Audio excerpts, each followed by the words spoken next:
સવારે જડબાતોડ જવાબ ભારતીય સૈન્ય દ્વારા આપવામાં આવ્યો છે। આપ ઉપસ્થિત છો, શું પ્રતિક્રિયા લોકોની?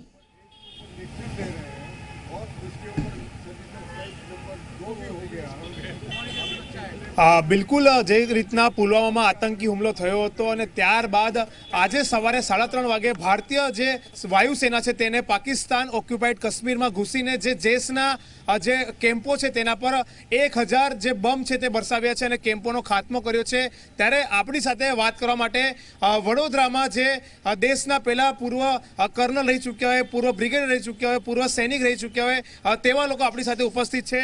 તેમની સાથે વાત કરીશું। સૌપ્રથમ તો સર્જિકલ સ્ટ્રાઇકમાં જે સભ્ય હતા સર્જિકલ સ્ટ્રાઇકના તે આપણી સાથે ઉપस्थित છે। अनिल तलवरकर सर શું કહેશો, क्या कहेंगे जिस तरह से आज ये पूरा पाकिस्तान में घुसकर भारतीय सेना ने कार्यवाही की है, क्या कहेंगे कार्यवाही के खिलाफ?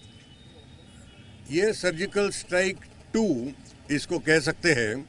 आपने जो बताया 1000 बम बरसाए, ऐसा कुछ नहीं है। अभी तक कोई न्यूज़ नहीं आया। अभी तक जो न्यूज़ आया है उसके मुताबिक आज सुबह 3:30 बजे अपना जो अलग अलग किस्म के विमान होते हैं, एयरक्राफ्ट होते हैं, उसमें से मिराज 2000 करके जो विमान है फ्रेंच मैन्युफैक्चर्ड का, उन्होंने मुजफ्फराबाद और बालाकोट ये 2 जगह पर पाकिस्तान के टेररिस्ट कैंप के ऊपर हमला किया और सारे वापस आ गए। इसके अलावा क्या नुकसान हुआ, क्या हुआ और कोई मारा गया, अपने विमान को कोई नुकसान हुआ, इसके बारे में कुछ खबर नहीं है। ये मैं कह रहा हूँ 10 मिनट पहले की खबर है, जब मैं अपने इधर से निकला था और घर से निकला था। इसके बाद की खबर शायद अभी आती रहेगी। और पाकिस्तान ने हमेशा पिछले दफ़ा जैसे किया था वैसा कह दिया कि हमारे विमान जैसे उनको भगाने के लिए टेक ऑफ किया तो वो भाग गए। लेकिन आपको पता ही है कि पाकिस्तान हमेशा झूठ बोलता रहा है और हम हमेशा सच रहे हैं। तो मुझे लगता है ये असली खबर है और हमने उनका अच्छी तरह से खात्मा किया होगा। વિનોદ ફળનીકર સાહેબ પણ છે આપણી સાથે, તેમની સાથે બી વાત કરીશું। ફળનીકર સર, શું કહેશો જે રીતના આજે પાકિસ્તાનમાં ઓક્યુપાઈડ કાશ્મીરમાં ઘૂસીને ભારતીય વાયુસેનાએ આખી એર સ્ટ્રાઇક કરી છે, સર્જિકલ સ્ટ્રાઇક, હવે એર સ્ટ્રાઇક કઈ રીતના જોવો છો? તમને ખબર હશે 14મીએ, 15મીએ, 16મીએ दररोज टीवी पर हमें आविए छे, चाहे TV 9 हो, गुजरात का कोई भी टीवी चैनल। हमने आपको एक सीक्वेंस ऑफ इवेंट जो आप हमेशा पूछते हो अब क्या होगा, और हमने बोला वेट एंड वॉच। जे सीक्वेंस ऑफ इवेंट तमे मैंने कीधुं तो एज थयुं छे एना प्रमाण थाय छे। मोस्ट फेवर्ड नेशन खत्म, ट्राफिक जे ट्रांसपोर्टेशन थाय छे, ट्रेड खत्म एटले बंद थई गयुं। तीजी बात આપણે અલગાવવાદી સામે એક્શન લીધી, ચોથી આપણે એક્શન લીધી આતંકવાદીઓ સામે એક્શન લીધી, અને પાંચમી આપણે હું કીધું હતું કે લેટ્સ કેરી આઉટ સર્જિકલ એટલે flush out of the operations. એ તો ખરું, એ તો આપણી જમીન છે। અને સૌથી પહેલાં હું કીધું લાસ્ટમાં કે PoK is yours, I can react, I can act, અને આ એક્ટ તમને છે। All this things are very secret, everything we can't છે કે કાલે શું થશે, પરમદી શું થશે। આ બ્રિગેડિયર સાહેબ આવ્યા છે, એમનું સન્માન કરું છું। એમને himself is a commando qualified energy commando instructor, અને બહુ મોટું કામ કર્યું છે દેશ માટે। આજે આપણા સાવરકર પુણ્યતિથિ માટે વી આર કમ હિયર। સાંજે I request everybody please come and watch આપણે સર્જિકલ સ્ટ્રાઇક 1માં શું થયું હતું, કેવી રીતે થયું હતું, વોટ આર ધ કન્સેપ્ટ છે, what are our aims and objective શું હતા, એ આજે સાંજે તમને કલાભવનમાં આપણે ત્યાં મળશે। સર क्या कहेंगे, શું કહેશો આજે રીતના આખો સર્જિકલ સ્ટ્રાઇક 2 એર સ્ટ્રાઇક કરી છે? मैं एयरफोर्स में था और मैं 3 लड़ाई लड़ चुका हूँ, 62, 65, 71। और जो हमारे देश में जो सिलसिला चालू हुआ था कि एंटी टेररिस्ट एक्शंस, हर एक दूसरी कंट्री में जब टेररिस्ट के अगेंस्ट एक्शन होती है तो पहला चॉइस रहता है एयरफोर्स, एयर पावर। अभी तक हमने एयर पावर क्यों नहीं यूज़ किया, कांग्रेस ने नहीं किया, अभी तक क्यों नहीं किया? क्योंकि जब एयर पावर पहले जाता है तो कैजुअलिटीज़ कम होती है, जिसमें 10 दिन लगते हैं टेररिस्ट ऑपरेशन के लिए, उसमें 10 मिनट में काम ख़त्म हो जाता है। तो ये बहुत ज़बरदस्त वेपन है। इजरायली यूज़ करते हैं, पाकिस्तानी यूज़ करते हैं, सब लोग यूज़ करते हैं टेररिस्ट के अगेंस्ट। ये मैं बहुत खुश हूँ कि ये सिलसिला अभी हिंदुस्तान में चालू हो गया है और ये बहुत खुशी की बात है। अपनी कैजुअलिटीज़ कम हो जाएगी और बहुत स्विफ्ट ऑपरेशन होगा एयरफोर्स की तरफ से। और जैसे ही आपके ये आएगी तो आपको पता चलेगा।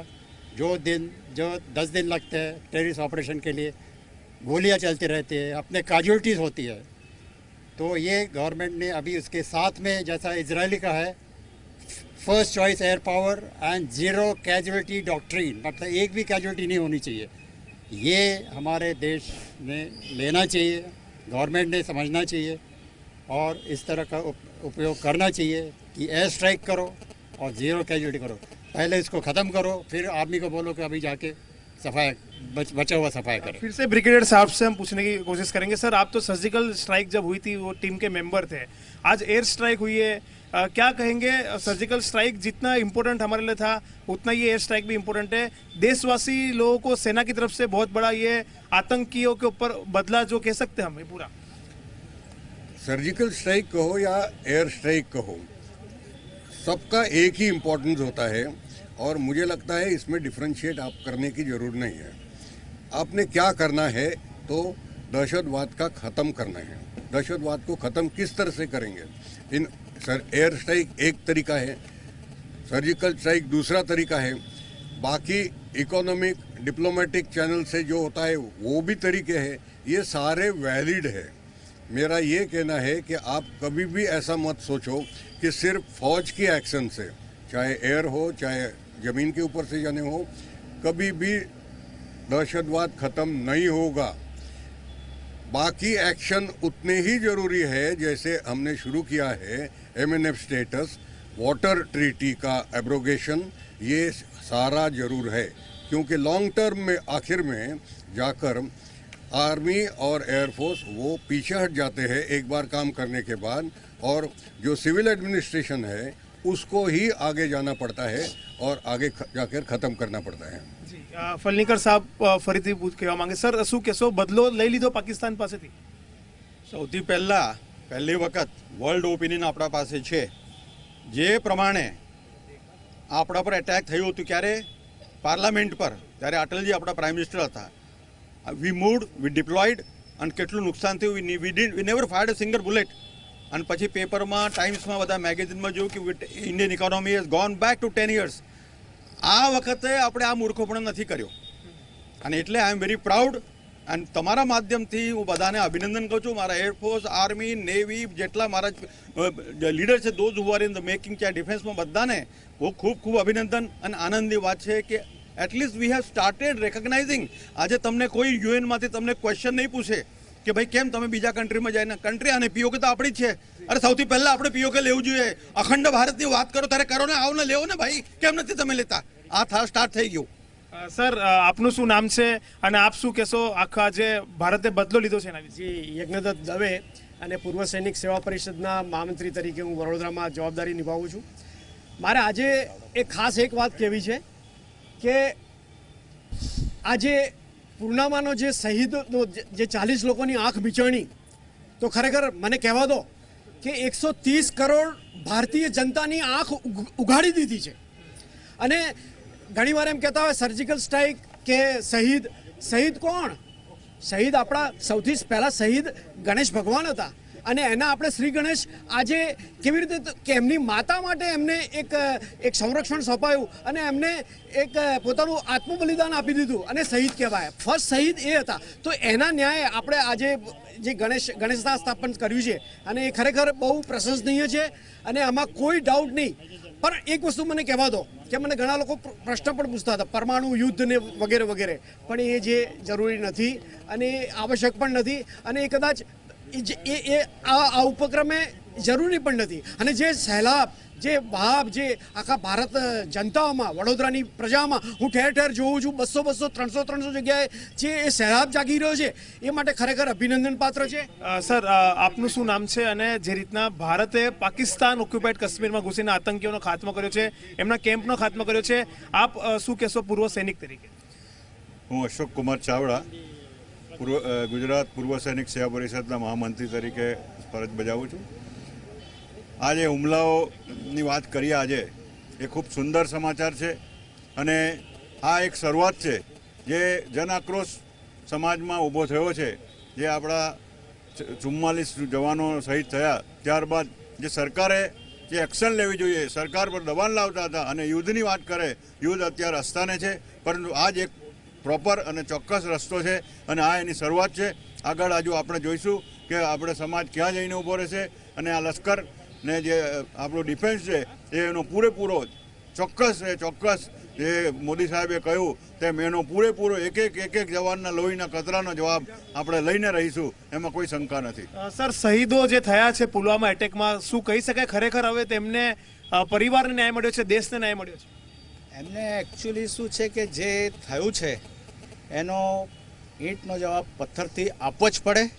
અત્યાર સુધી જે આટલી બધી સહાનુભૂતિ આપણે દેખાડી છે એના પ્રત્યે જે સરકાર આજની ચાલુ છે એને બરાબર એને તાબડતોબ જવાબ આપવો જોઈએ, એટલી બધી રાહ નહીં જોવી પડે. આજે જવાબ આપ્યો છે સર? પાકિસ્તાનમાં ઘૂસીને આતંકીઓનો ખાત્મો કર્યો છે તો એના માટે અભિનંદનને પાત્ર છે સરકાર, અને આવું જ કરવું જોઈએ. જે રીતે આ લોકો જે રીતે કરે છે એ તરત જ એનો જવાબ આપવો પડે. બિલકુલ. તો જે આ તમામ વડોદરાના જેને દેશમાં સેનામાં ફરજ બજાવી હોય, બ્રિગેડ તરીકે રહી ચૂક્યા હોય, કર્નલ તરીકે રહી ચૂક્યા હોય, તેમાં સૈનિક તરીકે જેમને ફરજ બજાવી હોય, તેમની સાથે વાતચીત કરી તેઓ સરકારની આ કાર્યવાહીથી ખૂબ જ ખુશ છે અને ખરેખર સરકારે આજે આતંકીઓનો ખાત્મો પાકિસ્તાન ઓક્યુપાઈડ કાશ્મીરમાં ઘૂસીને જે કર્યો છે ત્યારે ચોક્કસથી તમામ લોકો એક જ અવાજે આ કાર્યવાહીની પ્રશંસા કરી રહ્યા છે, વાયુસેનાની પ્રશંસા કરી રહ્યા છે.